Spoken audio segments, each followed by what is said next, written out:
Hi, it's Stacey from Proven Winners Color Choice Shrubs and the Gardening Simplified radio show and podcast. And today I'm going to show you how to prune a sweet summer love clematis.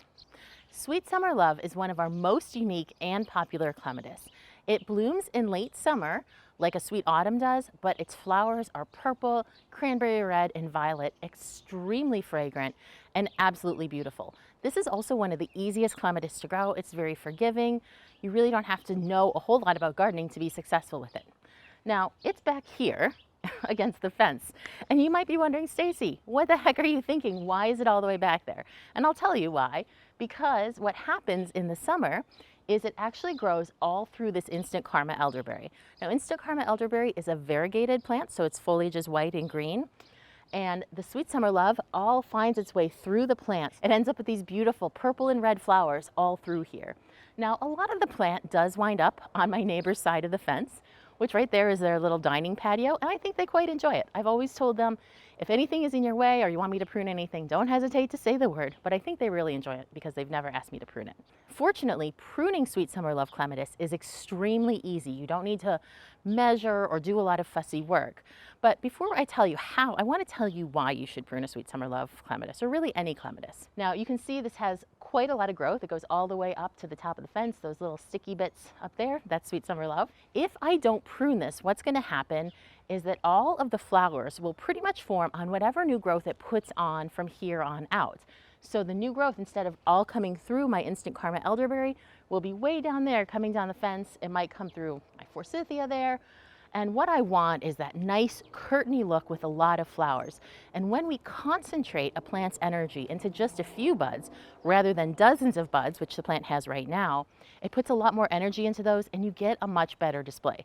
This isn't, again, a plant health issue. We're not doing this because it makes the plant healthier, but because it gives us the aesthetic look that we really want.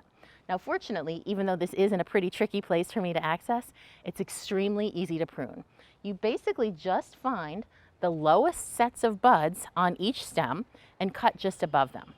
Now, that might seem extreme, but the plant can definitely take it. And you might also be wondering now, if you do prune it that much, how in the world is it going to grow all the way back up when you've pruned it down to basically nothing? And that's a very good question. But it works like this. The root system of this clematis, which has been planted for probably 6-7 years now, is quite large, and that basically functions as an engine to fuel all the growth from those buds. The bigger that engine, or the bigger the root system, the more energy it has to put into those buds. So this plant is going to have no problem recovering from such an extreme pruning, and it will be back to flowering and covering this instant karma elderberry, no problem this summer.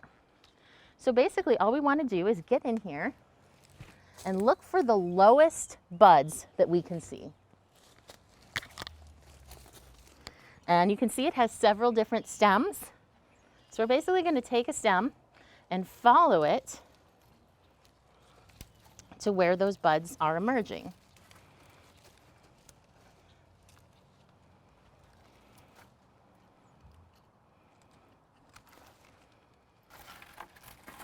And you want to pull it out as you go, gently.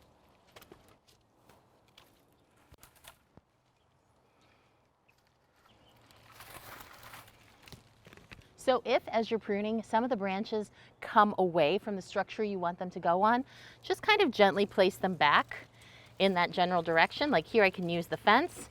You could also use string or twine, and that will help them stay in place until they start to grow and twine on their own.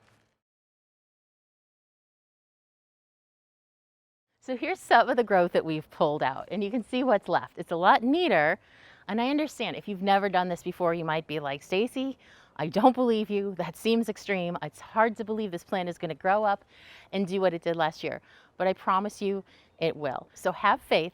Don't be afraid to make the pruning cuts, and leave yourself with around 2 feet at the bottom for another beautiful summer with sweet summer love clematis. If you have any questions about clematis, pruning shrubs, or anything at all, you can always reach us at provenwinnerscolorchoice.com. And don't forget to subscribe to our YouTube channel so you don't miss any of these videos, as well as new episodes of the Gardening Simplified radio show and podcast.